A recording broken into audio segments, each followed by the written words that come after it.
계속해서 성령 행전이라고 할 수 있는 사도행전을 저희들은 계속해서 알아보고 있습니다. 누구든지 하나님 안에서 새로워질 수 있고 변화될 수 있다라고 하는 사실이 얼마나 감사하고 기쁜지 모릅니다. 왜냐하면 우리 안에 성령님이 함께 하시기 때문에 우리는 새로워질 수 있는 가능성을 가지고 있고요. 그리고 우리는 변화될 수 있는 가능성이 있다라고 하는 것을, 우리 인간은 변하지 않는다, 세상 사람들은 그렇게 이야기하고 있지만 우리 안에 계시는 성령님은 우리를 변화시킬 수 있는, 새롭게 할 수 있는 가능성을 우리 안에 계시는 성령님을 통하여 우리는 가질 수 있다라고 하는 겁니다. 성령이 임하시면 모든 것을 바꿀 수 있지요. 성령이 임하시면 우리의 연약하고 부족하고 부끄러웠던 부분들까지도 바꾸어질 수 있다라고 성경은 우리들에게 설명을 하고 있습니다. 그런 희망과 그런 증거를 우리가 사도행전을 통해서 볼 때 계속해서 사도행전은 우리들에게 그 희망과 소망을 주고 있다라고 우리는 볼 수가 있습니다. 나는 변하지 아니하지만 내 안에 계시는 성령님은 나를 변화시킨다. 나는 연약하지만 내 안에 계시는 성령님은 나를 담대하게 만들어 주신다라고 하는 그 삶의 방향을 하나님께서 우리들 믿는 자들에게 성령을 통하여 주신다라고 하는 겁니다.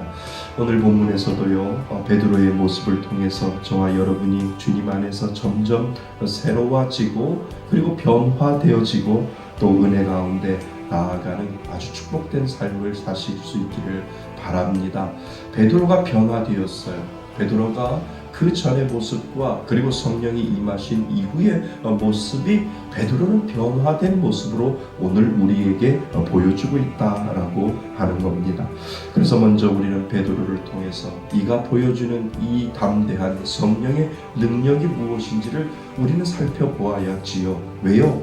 베드로에게 임하셨던 성령님, 오늘 우리들에게도 임하게 되는 줄 믿습니다. 그래서 베드로에게 임했던 그 담대함의 마음, 그리고 그 믿음, 우리들에게도 성령님은 동일하시기 때문에 우리들에게도 주신다라고 하는 겁니다. 성령이 임했던 오순절 사건은 예루살렘의 모든 사람들을 아주 놀라게 했지요. 특별히 외국에서 온 많은 사람들이, 그들이 디아스포라 유대인이라고 우리가 지난 시간에 제가 말씀드린 적이 있습니다. 자기의 나라의 방언으로 제자들이 또 성령 받은 사람들이 말하는 것을 듣고는 너무나 놀라서 당황을 했습니다. 그래서 이들이 술 취한 사람들이 아닌가라고 이야기를 했지요. 그때 베드로가 일어나서 담대하게 하나님의 말씀을 전하고 있는 장면이 오늘 우리가 읽은 본문에서부터 시작이 되고 있습니다. 여러분, 내 말 좀 들어보십시오. 여러분, 이들은 술을 취한 사람들이 아닙니다. 그들은 술을 먹은 것이 아니라 그들은 성령의 영에 의해서 하나님께서 말씀하여 주시는 그 방언을 하고 있는 것입니다 라고 베드로가 펄떡 일어나서 담대하게 하나님의 말씀을 전하고 있습니다. 아주 이 말씀은 유명한 말씀입니다. 그래서 이 베드로의 유명한 설교를 성령 설교다 기도하지 아니하면 절대 하나님은 그 성령의 은혜를 우리들에게 주지 아니합니다. 그러니까 담대함이 생기기 전에 걱정이 먼저 생깁니다. 임대료가 얼마래? 우리 11조가 어떻게 되지? 라고 하는 그 걱정부터 우리들을 엄습해 본다는 거죠. 근데 그 모든 것들을 다 물리치고 그 모든 것들을 다 헤쳐나갈 수밖에 없는 이유를 하나님께서 우리들에게 주셨는데, 그것이 바로 기도하는 자에게 성령의 은혜를 주신다. 아멘. 맞습니다. 그래서 우리는 기도하지 아니하면 안 돼요. 새벽에 깨어서 기도해야 하고, 수요일, 금요일 우리가 틈만 나면 기도하지 아니하면 우리는 그 성령의 은혜로 말미암아 담대함이 생기지 않는데요. 우리 마음속에 불안이 생기는데요. 그런데 기도하는 자에게 이렇게 베드로에게 하나님께서 담대함을 주셨듯이 믿음으로 밀어붙일 수 있는 그 담대함의 능력이 성령, 기도하는 자에게 성령을 통하여 우리들에게 주신다라고 하는 사실을 오늘도 우리는 꼭 기억해야 될 줄 믿습니다. 그래서 우리도 하나님 앞에 무엇보다도 성전이 이전하기 전, 교회가 부흥하기 전에 하나님 우리들에게 성령의 능력을 허락하여 주옵소서. 이 자리가 마가의 다락방이 되게 하여 주셔서 정말 담대함으로 주님만을 바라보며 살아갈 수 있는 그 능력이 우리들 가운데 있게 하여 주옵소서 라고 기도할 때 우리는 이미 하나님께서 주시는 큰 복을 받게 되는 줄 믿습니다. 그래서 첫 번째로 먼저 볼 것이 있습니다. 특별히 베드로 설교 가운데 참 갈릴리 어부가 성경을 인용하여 설교를 했다라고 하는 겁니다. 그것은 구약의 요엘 선지자를 이용하여 설교를 하고 있는 것을 우리는 보게 됩니다. 그래서 17절 말씀을 다시 한번 읽어 보아야 되지요. 17절 말씀입니다. 같이 읽겠습니다. 시작. 하나님이 말씀하시기를 말세에 내가 내 영을 모든 육체에 부어주리니 너의 자녀들은 예언할 것이요 너의 젊은이들은 환상을 보고 너의 늙은이들은 꿈을 꾸리라. 아멘. 요엘 선지자의 말씀을 베드로가 성령을 통하여 깨닫게 되고 그리고 그것을 알게 되고 그것을 인용하여 그는 지금 설교를 하고 있는 겁니다. 내가 마지막 때에 모든 육체에 성령을 부어주겠다. 그 성령이 임하면 자녀들이 예언을 하고 젊은이들이 환상을 보고 늙은이들이 꿈을 꾸게 될 것이다. 분명히 하나님께서는 구약 성경을 통해서 이 말씀을 하셨습니다 라고 담대하게 선포하고 있는 이 베드로를 지금 상상해 보셔야 됩니다. 우리는 성령이 그냥 온 것이 아니라 이미 구약의 요엘 선지자가 말씀하여 주셔서 그 요엘 선지자의 그 말씀이 그대로 예언이 되어 성령이 임하게 되어 그 성령으로 그 담대하게 하나님의 말씀을 전하게 되고 그 성령을 통하여 살게 되는 것입니다 라고 지금 베드로가 담대하게 설교를 하고 있는 겁니다. 여기에 보시면 저의 눈 속에 들어오는 아주 참 근사한 표현이 있습니다. 보면 말세에 내가 내 영을 모든 육체에 어떻게 한다고요? 부어주신다 라고 하는 이 말씀이 어떻게 제 마음에 이렇게 와닿는지 모르겠습니다. 내가 내 영을 모든 육체에 부어주리니, 그러니까 믿는 자에게는 하나님이 가지고 계시는 그 하나님의 영이 누구에게 있어요? 우리에게도 있다라고 하는 거예요. 그러니까 우리의 존재 자체는 하나님이다라고 하는 것을 이미 우리에게 하나님이 선포해 주셨다라고 하는 겁니다. 그러니까 말세에 지금 이때에 내가 내 영을 나의 생각과 나의 계획과 나의 모든 뜻을 그대로 너에게 부어주겠다. 내가 나를 너에게 부어주겠다라고 지금 하나님이 약속하고 있다라고 하는 겁니다. 그러니까 이것이 얼마나 우리들에게 복이 됩니까? 하나님의 영이 우리의 몸에 부어주고 있는 그 사건, 우리의 삶에 부어지고 있는 그 사건이 얼마나 중요한지를 우리들에게 가르쳐주고 있습니다. 여러분, 우리의 육체는 어떻습니까? 어떻게 보면 한계도 있고요, 또 어떻게 보면 능력도 없어 보이고, 또 무엇인가를 생각하기만 하면 힘든 생각만 나고, 그리고 할 수 없는 것 같은 그러한 제한된 육체가 바로 우리이지요. 그러니까 우리는 연약할 수밖에 없음을 스스로 고백하는 그러한 존재입니다. 그러나 성령이 임하면 변화된다는 겁니다. 하나님의 영을 모든 육체에 부어주는 순간 자녀들이 예언할 수 있는 변화가 생기고, 그리고 젊은이들이 환상을 볼 수 있는 변화가 생기고, 늙은이들이 꿈을 꿀 수 있는 변화된 삶, 정말 예언을 하고 정말 환상을 보고 정말 꿈을 꾸는 것이 아니라 변화된 삶을 살 수 있다라고 하는 것을 지금 우리들에게 가르쳐주고 있다라고 하는 겁니다.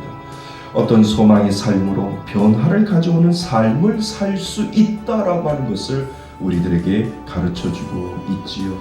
여러분, 이것이 믿는 자에게 주신 하나님의 큰 은혜인 줄 믿습니다. 변화되셨습니까? 변화됐다라고 하면 그 마음속에는 하나님으로 인하여 담대함이 생기는 거지요. 그 담대함을 가지고 하나님을 바라보며 나아갈 수 있는 것을 우리들에게 가르쳐주고 있는 겁니다. 그러니까 이 목회를 하는 때도 하나님이 주시는 그 성령의 은혜로 말미암아 담대하게 밀어붙이는 그 믿음의 그 뭐랄까요, 배짱, 믿음의 이 뚝심, 이런 것들이 좀 필요합니다. 오늘 그 공사하시려고 목사님이 오셔서 이쪽에 와서 저하고 이렇게 이제 그 남자 목사님하고 이제 이야기를 했어요.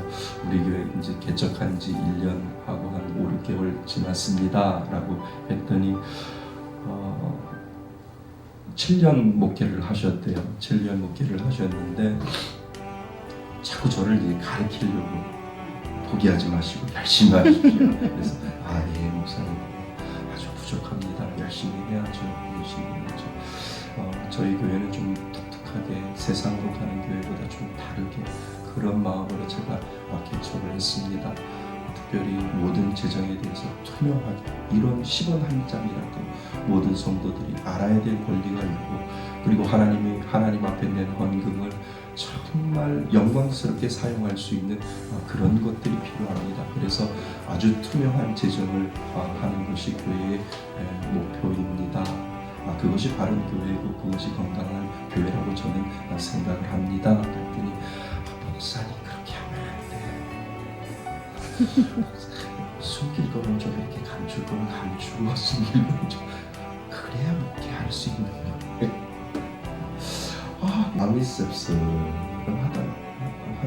그런 생각이 들더라고요. 그러면서 저한테 자랑을 나는 어떻게 사례비 받아본 적이 없어요. 사례비 받아본 적이 없어요. 그러니까 저는 그게 아예 헌금을 받지 않고 아예 사례비를 안 받았으면 모르겠는데 아니 여태껏 사례비를 안 받고 생활을 한다? 그러면 재정부가 있나? 제일 먼저 물어보고 싶은 게 재정부가 있나? 라고 하는 그런 생각이 그럼 헌금은 사모님이 혹시 관리하시나요? 지난번 어떤 교회처럼? 그렇게 묻고 싶은 생각이 드는 거예요. 그러니까 저한테 그러한 부분을 이렇게 저한테 가르치려고 하시는 부분을 보면서 하나님 이건 아니죠. 저는 그냥 제 뜻대로 제가 처음 개척하겠다라고 했던 그 마음 그대로 그 정신 그대로 저는 가겠습니다. 10원 한 장이라도 우리는 투명한 재정에서 다 공개하고 정말 하나님이 쓰여지는 곳에 영광되게 드리는 이들에게는 보람되게 하시고 쓰여지는 곳에는 하나님의 영광이 드러나게 하여 주옵소서. 저는 이 모토로 살 겁니다 라고 하는 그 마음이 더 저한테 그렇게 들게 되었다라고 하는 겁니다. 저는 이것이 제 뜻으로 되어지는 것이 아니라 기도 가운데 하나님이 주시는 성령의 담대한 은혜라고 저는 믿습니다. 끝까지 저는 갈 겁니다. 어떻게 되든 누가 뭐라고 하든 투명한 재정 그리고 성도들이 낸 헌금 보람되게 내가 헌금을 냈더니 정말 보람되게 쓰여지고 있구나. 이 쓰여지고 있다라고 하는 이 고백이 바로 하나님 앞에는 뭐가 되는 겁니까? 영광이 되는 줄 믿습니다. 저는 이것을 끝까지 지키고 싶어요. 그래서 담대한 믿음은 내가 갖는 것이 아니라 하나님이 주실 줄 믿습니다. 기도하는 자에게 성령의 충만한 은혜를 내가 갖는 것이 아니라 하나님이 저와 여러분들에게 주시는 줄 믿습니다. 저와 여러분의 삶 가운데, 육체 가운데, 그리고 시간 가운데, 생활 가운데 성령이 임하면 이러한 변화들이 참 많이 여러분들에게 드러났으면 좋겠습니다. 그것이 바로 하나님이 주시는 성령의 담대한 은혜인 줄 믿습니다. 두 번째는요. 그리고 오늘 우리 성령의 사건이 우연히 일어난 사건이 아니라 어쩌다 일어난 사건이 아니라 이미 하나님의 약속된 예비된 구약의 요엘 선지자를 통해서 알게 되었고 깨닫게 되었다라고 하는 사실을 우리는 두 번째로 생각해 보셔야 됩니다. 베드로가 이야기를 하지요. 너희들이 보고 있는 이 성령의 사건은 우연히 일어난 사건이 아니라 어쩌다 일어난 사건이 아니라 이미 선지자를 통해서 하나님이 약속하신 사건이다. 그러니까 이미 예비된 사건이다 라고 지금 베드로가 설교를 하고 있는 겁니다. 여러분, 저와 여러분의 삶은 하나님이 우연으로 인도하지 않지요. 어쩌다 우리의 인생에 하나님을 만나고 예수를 믿는 것이 아니라 그렇게 하나님은 우리에게 다가오시지 않습니다. 그분은 저와 여러분에 대한 계획이 있고 뜻이 있고 그리고 목적이 있습니다. 그래서 그 목적을 가지고 우리들에게 다가오고 있는 하나님, 그 하나님이 바로 저와 여러분들의 하나님이신 줄 믿습니다. 그러니까요, 이런 상상을 한번 해보셔야 된다는 거죠. 어떤 상상입니까? 이미 하나님은 말씀의 숲 교회를 우리가 그 이름을 정하고 그 말씀의 숲 교회를 이미 우리가 하기 이전에 하나님은 이미 말씀의 숲 교회라고 하는 그 이름을 누가 먼저 가지고 계셨어요? 하나님이 먼저 가지고 계셨다라는. 왜요? 요엘 선지자를 통해서 이미 예수 그리스도가 이 땅에 오셔서 십자가에 못 박혀 돌아가시고 죽으심으로 그리고 부활하심으로 말미암아 내 영을 너에게 부어주겠다라고 하는 그 사실을 이미 구약의 요엘 선지자를 통하여 예언을 하시고 이미 말씀하여 주신 그대로 지금 하나님은 이루어가고 계신다라고 하는 사실을 우리가 믿는다면 하나님은 이미 우리가 말씀의 숲 교회를 이름을 짓기 전 그리고 저를 통하여 그리고 여러분 모두 다 이 말씀의 숲 교회를 모으기 이전에 하나님은 이미 모든 것을 계획하여 놓으셨고 이 구산동에 말씀의 숲 교회를 하나님께서 계획해 놓으셨고 정해 놓으셨고 뜻을 만들어 놓으셨다라고 하는 겁니다.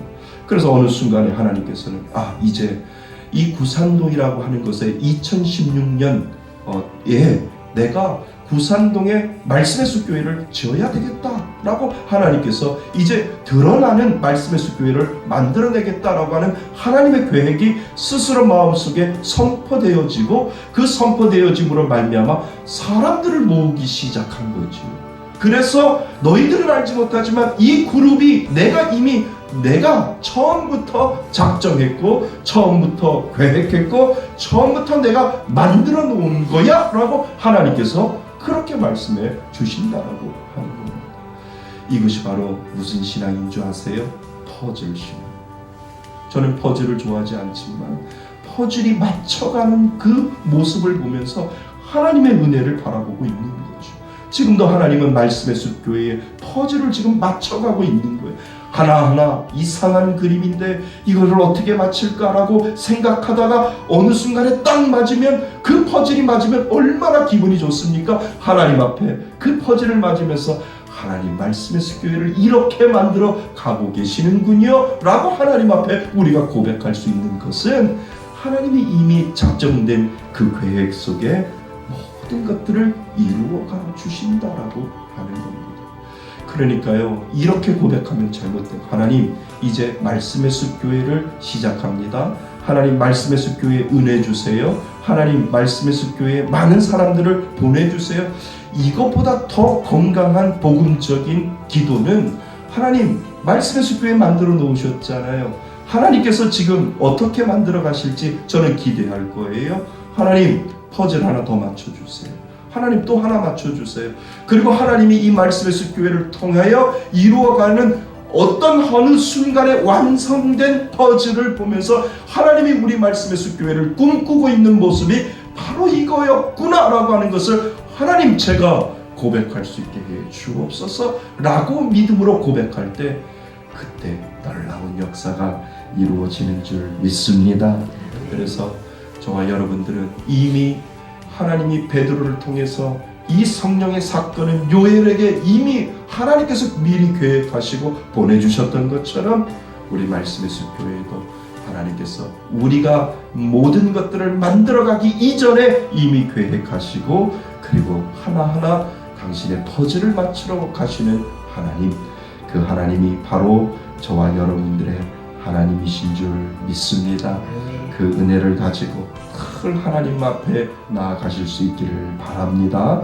우리 세 번째는 베드로의 이 변화된 모습이 너무나 감격스럽지요. 두려움에 떨었던 베드로가 용기와 담대함을 가지고 또 하나님의 말씀을 새롭게 이해하고 해석하고 또 그 말씀을 모든 사람들에게 아주 기가 막히게 베드로가 증거를 하고 있습니다. 이런 베드로의 모습을 보면서 저에게도 더욱 간절한 기도가 생기게 되었지요. 성령님, 제게도 오셔서 저를 더욱 변화시켜 주셔서 말씀을 깨닫게 하여 주시고 또 그 은혜가 모든 사람들에게 나누어질 수 있도록 도와달라고 그 기도가 제 마음속에 생기게 되었습니다. 그래서 베드로는 설교를 통해서 오늘 아주 담대한 말씀을 전하고 있습니다. 아주 핵심 구절을 우리가 찾으라고 하면 바로 21절이지요. 자, 21절 같이 한번 읽어보겠습니다. 시작. 누구든지 주의 이름을 부르는 자는 구원을 받으리라. 아멘. 누구든지 주의 이름을 부르는 자는 구원을 받으리라. 누구든지이지요. 누구든지라고 하는 말씀하셨다고 하는데, 하나님이 사랑하는 그 사랑의 대상은 모든 사람들을 포함하고 있다라고 하는 가능성을 우리들에게 주고 있습니다. 어린 사람이든 나이가 많은 사람이든 건강한 사람이든 아픈 사람이든 부요한 사람이든 가난한 사람이든 권세와 힘과 능력이 많은 사람이든 또는 권력은 없고 힘도 없고 능력도 없고 그래서 너무나 낙심되어 살아가는 아주 자기 안에 갇혀있는 사람들일지라도 하나님께서는 모두에게 구원의 문을 열어놓고 계신다라고 하는 사실을 우리는 먼저 기억해야 합니다. 그러니까 누구든지라고 하는 이 말 속에는 누구에게나 다 구원의 문이 열려있다라고 우리는 알아야 됩니다. 그래서 저는 우리 집사람이 돌보는 그 서울을 볼 때마다 그러한 질문을 끝없이 하나님 앞에 하고 있습니다. 하나님, 이 아이에게도 구원의 문은 열려있지요. 그 믿음의 고백을 오늘도 그 녀석을 보면서 하나님, 이 아이에게도 구원의 문은 열려있지요. 정말 이 아이에게 예수님 하나님이라고 하는 이 믿음의 고백을 하게 된다면 우리가 알지 못하는 짧은 인생을 살다가 하나님 앞에 갈 수 있는 그러한 가능성을 이 아이에게도 하나님 주셨지요 라고 하는 이 믿음의 고백을 제가 기도 가운데 하나님, 이 아이에게도 누구든지 구원을 얻으리라고 말씀하여 주셨으니까 이 아이에게도 구원받을 수 있는 조건이 있고 구원받을 수 있는 은혜가 있고 구원받을 수 있는 하나님의 놀라운 은혜가 있지 않습니까? 하나님, 이 아이 구원의 은혜가 빗나가지 않도록 도와주옵소서. 이가 인생을 살 때 30을 살든 40을 살든 장수를 하진 못하지만 이 마음 속에 하나님을 알아가는 구원의 은혜가 그 마음 가운데 있게 하여 주옵소서. 그렇게 기도하는데요, 말을 못해요. 엄마 아빠까지만 하는데 제 마음속에 하나님, 예수님을 가르치면 구원의 은혜가 있을 것 같은 그런 생각이 들게 되더라고요. 그래서 우리 집사람한테 우리 한번 하나님 그리고 아버지 요 단어만 좀 어떻게 가르쳐볼까 그런 생각이 드는 거예요. 그러면 지가 인생을 살아갈 때 정말 우리는 알지 못하지만 그 마음속에 마지막 숨이 넘어가는 그 순간에 하나님이라고 고백을 한다든가 예수님이라고 고백을 한다라고 하면 그 마음속에 하나님의 구원의 은혜가 있지 않겠냐 이거죠. 그래서 이 땅에 살아갈 때 정말 자폐아로 이 땅에 살아가지만 아무 말도 없이 그냥 살아가지만 정말 저 천국에서는 마음껏 뛰놀고 마음껏 자기가 이야기할 수 있고 생각할 수 있는 정상인으로 정말 살아갈 수 있는 그 꿈이 저 천국에서는 이루어질 것이다 라고 하는 이 믿음의 고백이 제 마음속에 생기게 되더라고요. 그러니까 누구든지 라고 하는 이 말 속에는 어느 누구에게도 어떤 사람에도 나고자가 있지 않고 누구에게나 다 구원의 은혜가 있다라고 하는 것을 우리들에게 가르쳐주고 있습니다. 그리고 두 번째 문장이 뭡니까? 주의 이름을 부르는 자지요. 여기에 맹점이 아니라 여기에 답이 있습니다. 그러니까 누구든지는 구원을 받을 수 있는데 누구의 이름을 불러야 됩니까? 주의 이름을 불러야 되는 거예요.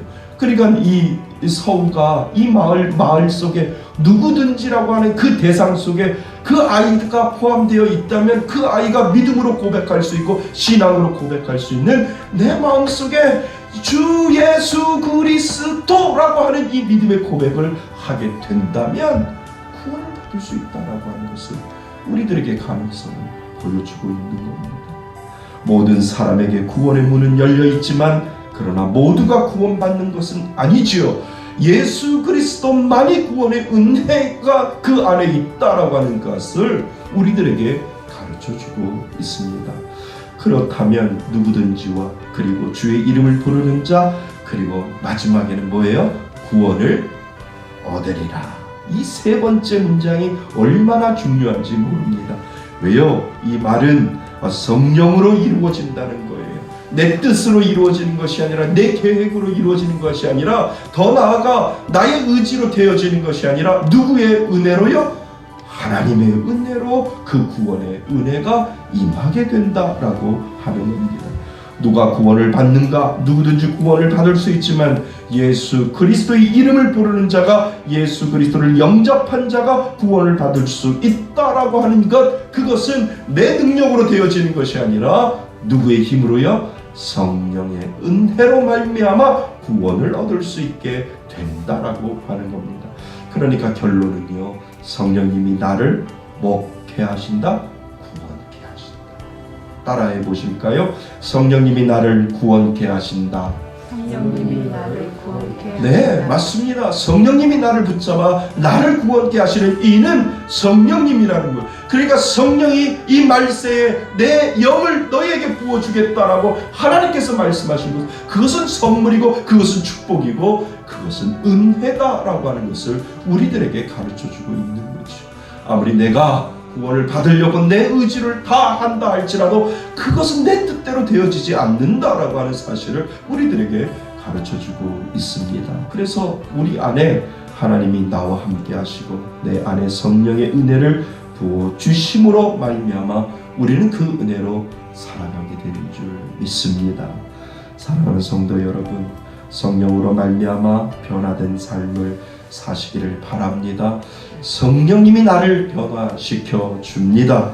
그래서 그 은혜 가운데 머무실 수 있는 저와 여러분이 되시기를 주님의 이름으로 축원드립니다. 아멘. 오늘 우리 주시는